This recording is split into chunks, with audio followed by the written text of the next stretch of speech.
My wife, Clara, who despised exercising, fell in love with yoga. "Aren't you happy that I'm doing yoga?" she proudly asked. Of course I supported my wife's interests.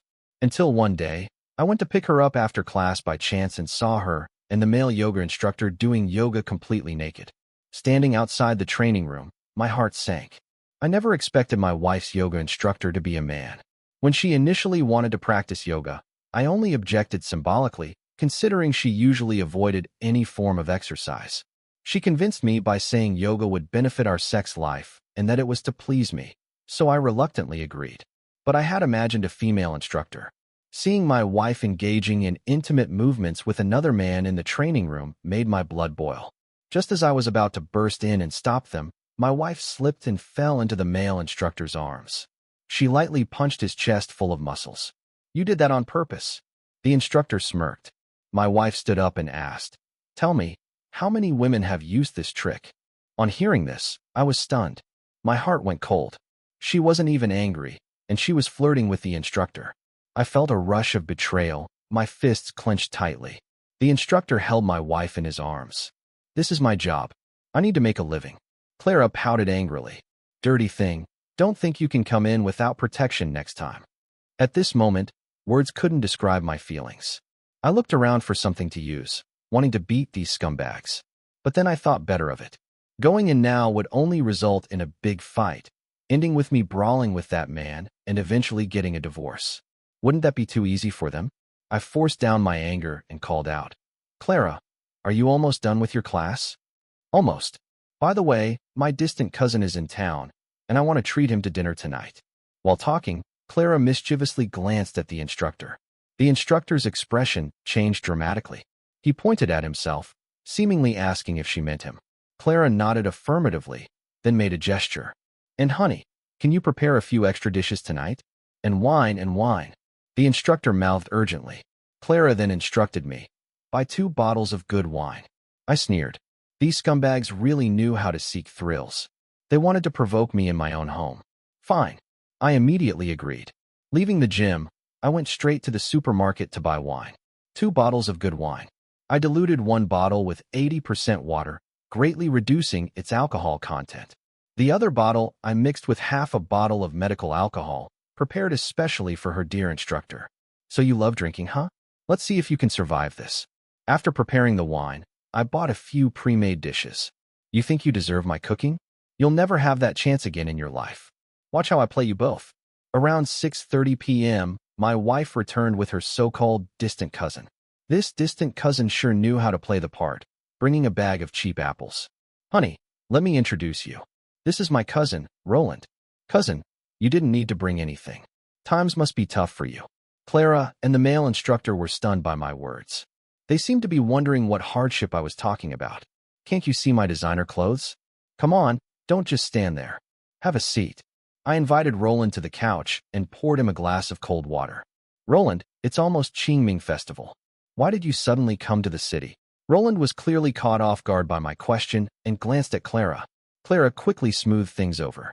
"What does traveling have to do with holidays, honey? Can you ask something more relevant?" "You don't get it. Cousin's parents have passed away, and Qingming Festival is for visiting graves." Roland nearly spat out the water he had just drunk. "What's wrong, Roland? Did I say something wrong?" He put on a pained expression and nodded. "Yes, I've already visited their graves in advance." "And what about your sister's rape case? Has that been resolved?" Roland slowly lifted his head, looking bewildered. Clara immediately said, "Honey, you must be mistaken." I said, "Didn't you tell me about this?" Clara paused. "I was talking about a different cousin." "Oh," I nodded awkwardly. "Roland, it seems Clara miscommunicated." Roland's face had darkened, but he forced a smile and said it was fine. Then he asked if dinner was ready. He said he had never met me before and wanted to have a good drink tonight. I quickly got to work and took them to the kitchen. Since I usually focused on healthy eating, I had never bought pre-made dishes before. Today's sudden feast surprised Clara. "Honey, you did a great job. It's not every day a cousin comes by, so I couldn't slack off. Come, sit down, cousin. Make yourself comfortable." Roland sat opposite us, and I poured him a glass of the strong wine. Seeing this, Clara hurried to fill my glass as well. I smiled and said, 1 bottle per person." I opened the pre-prepared bottle of liquor and poured myself a glass. The first drink always has a story. I stood up with my glass and opened my phone's camera. Come on, honey, let's take a photo with Cousin Roland. We can get it printed and framed later. Clara and Roland laughed after hearing this. I could understand the deeper meaning in their smiles. Who else would willingly take a photo with the man who was cheating with his wife? Probably just me. Honey, this is a video, not a photo, Clara said. I know it's a video. We'll record first. Then we can capture the best moments as screenshots later. It saves us from taking multiple photos and interrupting our drinking. They both agreed it made sense and cooperated enthusiastically. The three of us squeezed into the frame. I loudly asked Cousin Roland, "Aren't you handsome?" "Handsome," they both replied enthusiastically. They probably thought it was just like saying cheese for the camera. It's far more than that. When I catch them in the act, that cousin will mean much more than just infidelity. How could it be the same, huh? Once everything was set, it was time to start drinking. For me, the wine went down like cold water. Roland, on the other hand, took a small sip and immediately shuddered violently. "This wine?" Roland puzzled. "It's fine," I said. "I spent over 1,000 per bottle on it." Roland was reassured by the price. "It's good, just has a bit of a hospital taste." After a few rounds, Roland hadn't even finished half a bottle, but was already slurring his words and swaying in his seat.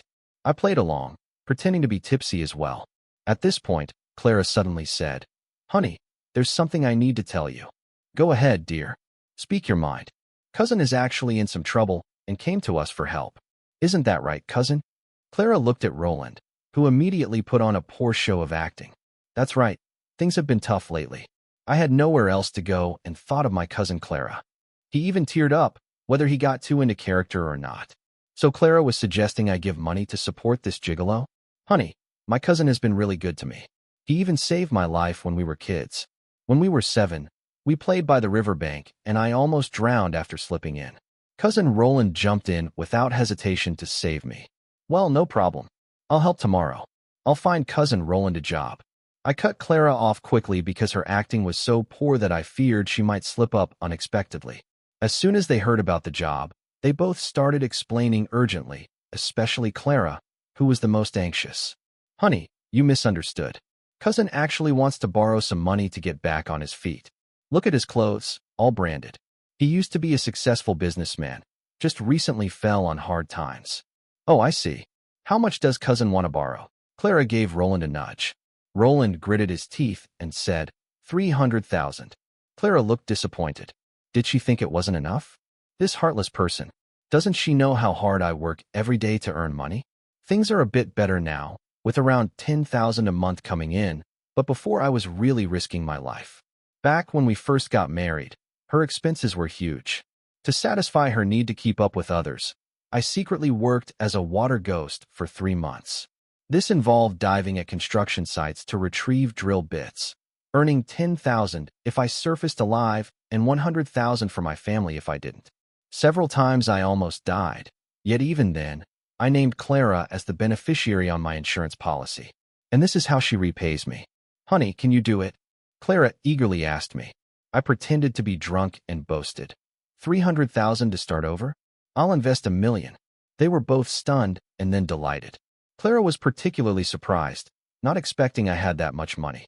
But then I dashed their excitement with cold water, saying, "The only issue is, I don't have that much liquid cash right now. Here's what we'll do. I have a friend who gives out loans at very low interest. For people like us, it's no problem to loan out 500,000 each.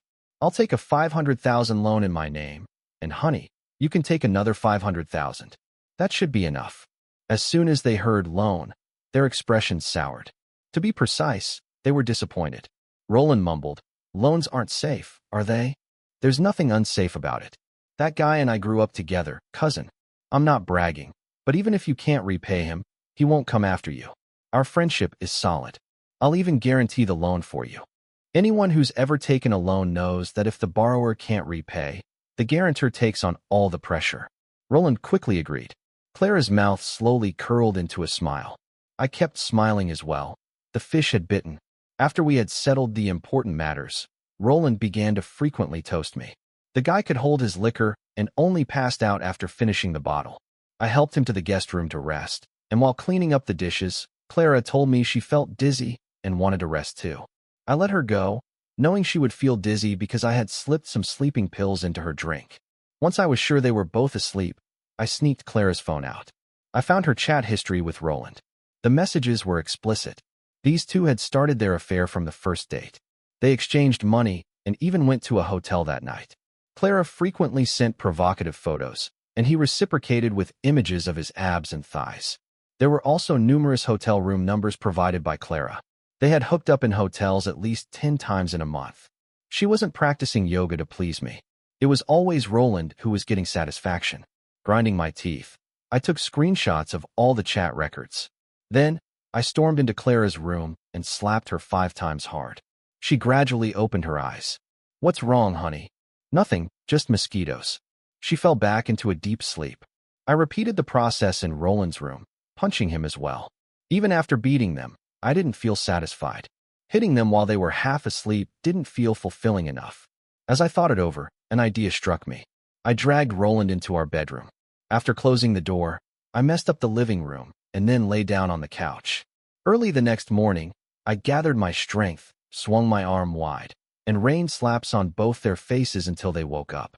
This time they really woke up. Clara was furious, and Roland was just as angry. They nearly jumped out of bed to fight me. I pointed at Roland and cursed. "You bastard. I was just about to invest $1 million in you, and you do this to me." Roland instantly understood. Clara was also shocked. This wasn't some hotel room they had rented. It was my home. Roland wasn't her lover, he was her cousin. In a dramatic turn, to secure my $1 million investment, Clara slapped Roland hard. Feigning innocence, she checked under the blanket. "Cousin, how could you do this?" Roland looked utterly regretful. "I drank too much last night. I don't remember how I got here." "Clara, cousin-in-law, please let me explain. I genuinely forgot. Besides, look at my clothes. Clearly nothing happened." I looked at them, seething with rage. After a long pause, I waved my hand dismissively. "Yeah, we did drink a lot last night. Even I ended up sleeping on the couch. Forget it, we're family." Clara and Roland were visibly relieved. After breakfast, Roland left quickly, his face swollen from the slaps. After he left, Clara whispered to me, "Honey, we shouldn't drink like that again. Right? Next time something worse might happen."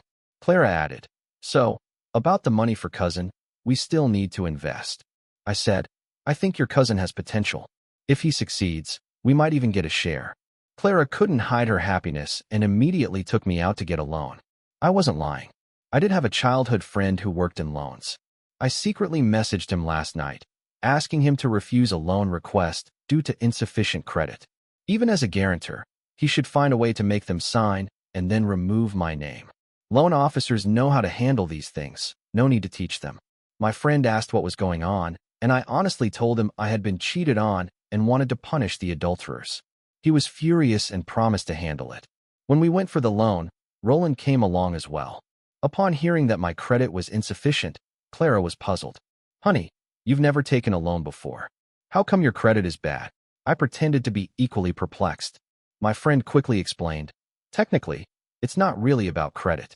It's because he got into a fight a few years ago and had to be disciplined, so the system flags him."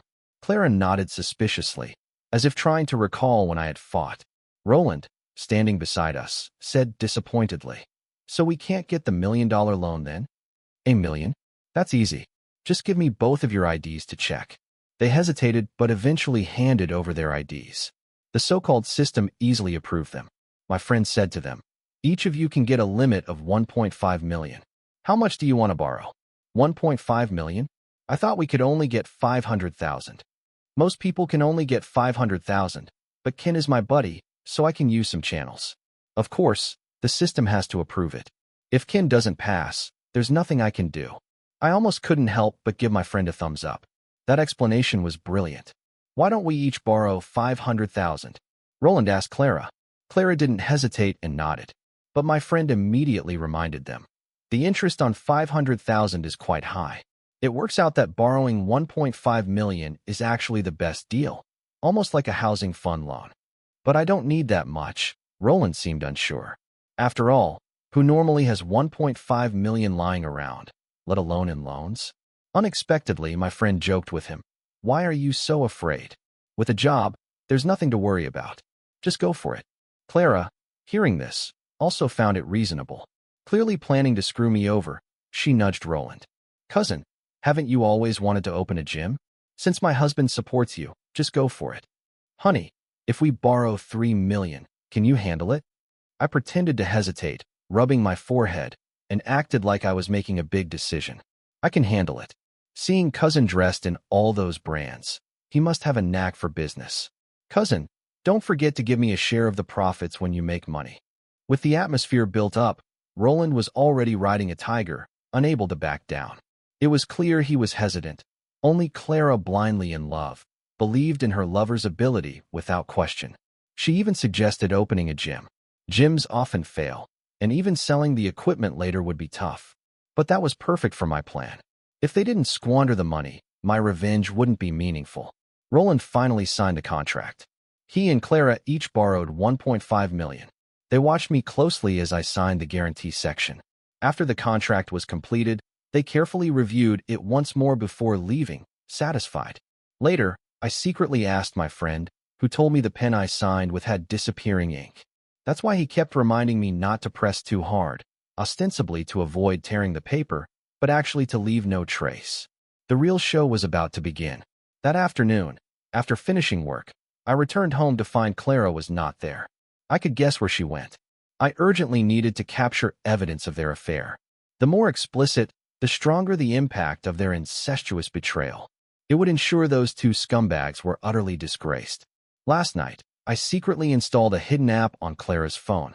Not only could it track her location, but it also allowed me to eavesdrop.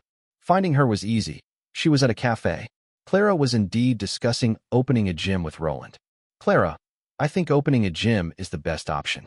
We should stick to what we know. Roland, cousin, aren't you worried I'll attract more female members as a gym owner? Haha. Clara, I've secured so much money for you.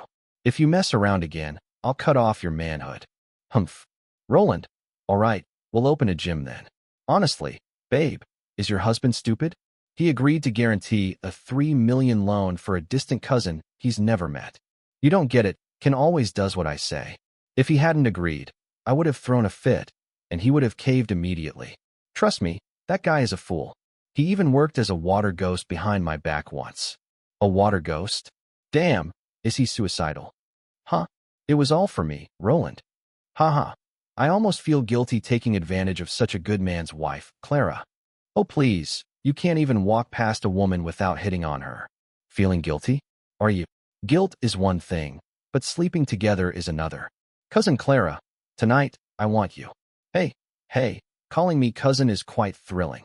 Have you really been with your cousin before, Clara? Get lost. Working hard for Clara, only for her to call me a simp. This despicable woman. But now I felt nothing, no anger. I had resolved to ruin their lives. To me, they were just prey, not even human. As I contemplated, Clara's location marker started moving. The next stop was likely a hotel. I initially planned to catch them in the act myself, but what if they returned the loan money? Then I remembered a platform on the dark web. It had few members, but was full of scandal enthusiasts. To make money, some streamers there even specialized in catching cheaters. They helped those who couldn't personally confront their unfaithful partners by gathering evidence at hotels. I immediately logged onto the platform and found a streamer in our city who specialized in this kind of work, known as Tiger Cub. His fees were steep, $1,000. Of course, I wasn't going to pay out of my own pocket. Instead, I called Clara. Honey, has the money arrived? It just came in this afternoon. Your friend works really fast. Be sure to thank him with a meal sometime. No need to wait. I'm with him right now, but your husband hasn't been paid yet and is a bit strapped for cash. Can you transfer me $1,000 for spending? Clara, acting like a nouveau riche, immediately transferred $1,000 to my account. After the call ended, I confirmed their exact room number through her conversation with the receptionist. In Tiger Cub's live stream, I posted a comment. Got a task. Will you take it? A pair of cousins are in a hotel room. I have the room number. Help me catch them in the act. As soon as I mentioned cousins, the chat exploded with excitement. Even Tiger Cub was impressed. He immediately messaged me privately to confirm the exact address. I just played the role of a viewer, watching Tiger Cub leave his house and drive to the Target hotel. I kept reminding him in the chat, "Remember, the footage needs to be clear." Tiger Cub assured me not to doubt his professionalism. Then he asked if I had any special requests. I thought for a moment and realized I did. "When you get in, say this. You scumbag. How could you do this to my sister? I'm going to expose you both." As a yoga instructor, Roland had countless female friends. This lie would shift all suspicion away from me, placing the blame squarely on Roland. Soon, Tiger Cub arrived at the hotel, standing outside the Target room. Just as he was about to enter, I told him to wait. The two inside hadn't started yet. They were probably showering, with the water running. Ah, damn. I guessed wrong. I immediately told Tiger Cub to proceed. He borrowed a universal key card from the floor's cleaning lady, swiped it, and kicked the door open, charging in. What followed on the live stream was an eyesore. Roland and Clara frantically tried to hide, thinking it was a police raid, diving under the covers. Roland's voice trembled. Who are you?" Tiger Cub, ever the professional, splashed the leftover milk tea on Roland's face, grabbed his clothes, and yelled, "You bastard! How could you do this to my sister?" "Who's your sister?" "Wait until I expose you two scumbags." Tiger Cub completed his task flawlessly, and I recorded the entire live stream. It's that easy. You won't get away with this." "Who is he? Whose sister did you mess with, Roland?" "I don't know. I haven't been with any other woman recently. Just you, Clara. Now he's got us on video. If he exposes us, we're done." "What if my husband sees it, Roland?" "Don't ask me. I'm stressed out too. If your husband sees it, he'll divorce you. And then we can be together openly." The listening device went silent for a while. From a distance, I could tell Clara was tempted. "Then we need to transfer the assets from home quickly, or I'll be left with nothing." "Right. Transfer the assets. And we need to open the gym as soon as possible, leaving him no room to maneuver." I accidentally sped up their plan. My heart was filled with joy, just waiting for them to spend the $3 million quickly. Over the next half-month, Clara often left early and returned late. She was secretive every day and avoided meeting my eyes, guilty as charged. Little did she know that every move she and her lover made was under my control. They rented a large apartment in the city center and were busy with renovations and buying equipment. They even underestimated their budget. After spending all $3 million, they realized it wasn't enough, leaving a large empty space. They thought I was a fool and wanted me to be the guarantor for another loan from my friend. Now I had leverage. I told them frankly that the last $1.5 million each was almost the limit, and I couldn't ask my friend for more favors. Roland was very generous, offering a $10,000 commission on the spot. These two had clearly lost touch with reality after squandering $3 million, thinking $10,000 wasn't much. Their minds were consumed by their business. With the conversation at this point, I had to help them. As a result, they each took out another $500,000 loan, bringing the total to $4 million. In our county, that's enough to buy at least 5 houses. So grandiose, truly impressive. I secretly gave them a thumbs up and then accepted their invitation to visit their gym during its soft opening. I must admit, the gym they spent money on was quite nice. But it had very few people, just a handful of women, probably Roland's mistresses. Clara's face was priceless when those women arrived, secretly pinching Roland's waist out of jealousy. Clara could really be called a passionate lover. "Ken, brother-in-law, let's have dinner tonight, and you can give me some feedback on the gym," Roland invited me. I agreed, but strongly suggested bringing those women along to liven things up. Roland was visibly uncomfortable. Clara asked, "Honey, what are you up to?" Those are Cousin's friends. Do you have any ideas?" "Of course not, dear. They helped out during the soft opening, and Cousin should show some gratitude." We talked privately, away from those women. Additionally, Clara kept her distance from Roland in my presence, so the women didn't know each other's identities. I was planning a big show. With things said this far and the women willing to go, Roland had no choice but to agree, as I was the main investor with the final say. We chose a star-rated hotel, sparing no expense.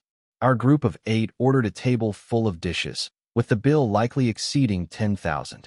Such an important occasion definitely called for alcohol. As the alcohol kicked in, the atmosphere grew lively. The women glanced at each other like in a palace drama, seemingly with many hidden thoughts, waiting for the right moment to speak. Roland was smart, constantly talking about his gym, never giving any opportunity for emotional topics. Seeing this wouldn't do, I immediately interjected, "Honey, which one is your cousin's girlfriend?" This statement carried a lot of weight. It not only revealed Clara and Roland's relationship, but also put Roland on the spot. Sure enough, being called cousins in front of many romantic rivals, Clara's face looked terrible. "How should I know, cousin? You tell us." Clara spoke with emotion. Roland was like sitting on pins and needles. He smiled awkwardly at me. "Brother-in-law, I don't have a girlfriend yet." Slap. A woman in her 30s, blushing, slapped the table and stood up. "Roland, what do you mean? You asked me to play along, and now you say you don't have a girlfriend? What do you take me for? What do you mean you're his girlfriend?" The woman beside her, who had been holding back, finally stood up. "And what's your relationship with Roland?" Since the beginning of the dinner, I noticed these two women didn't get along, always on guard against each other. The fuse finally lit. The other women didn't react as strongly. It was clear they had families and only saw Roland as a plaything. Now, like me, they sat back and watched the show. Sensing the imminent battle, Roland hurried to mediate. "This is a bit complicated. Let's talk about it later and eat first." "Eat your damn food." One woman in her 30s picked up a plate and threw it at him. "You bastard. I fed you and took care of you. And this is how you repay me." The woman beside her wasn't one to back down either, throwing her tea at Roland. "Scumbag." Both women stormed out, but quickly returned. I had uploaded the video of them cheating to Roland's social circle. Roland had his own fitness circle, and I had anonymously joined it using a secondary account through Clara. Since all the money was spent and his mistresses were present, what better time to stir things up? When the women returned, they immediately started fighting with Roland, scratching his face until it looked like a mess. Seeing her lover being attacked, Clara tried to intervene, but the two women turned their attention to her. One grabbed Clara's hair, while the other slapped her repeatedly. Their coordination was impressive. Just moments ago, they were enemies. "You filthy slut. Seducing your cousin into bed. You worthless whore. How can you commit incest? Are you your mom and your uncle's illegitimate daughter?" The scene turned chaotic, with plates and bowls shattering everywhere, even attracting the attention of the staff outside. The waitstaff yelled for them to stop. I couldn't sit idle any longer. I seized the moment, stepping in to protect Clara. I pushed her back a bit to create some distance. "Reading my arm? You got cheated on, and you're still protecting her." The woman nearly shoved the video in my face. I'm not a great actor, so I yelled, "Bastard." I turned around and swung my arm, slapping Clara's scratched face hard. Honestly, that slap left Clara dizzy, making her collapse into a chair. But I wasn't done. I immediately grabbed a wine bottle and smashed it over Roland's head. The bottle shattered. Roland clutched his head, crying out, tears and snot streaming down his face. Blood flowed through his fingers. "You two scumbags. Cousins committing incest." "Honey, let me explain." I slapped Clara again, pointing at her. I said, "Divorce, damn it." Then I kicked her to the ground and walked out of the hotel, stepping over him. Once outside the hotel, I waved my arms and danced. Damn, that felt good. Once I got home, I didn't rest. I quickly edited the video of the affair, posing as a third party, and uploaded it online. Title: Shocking.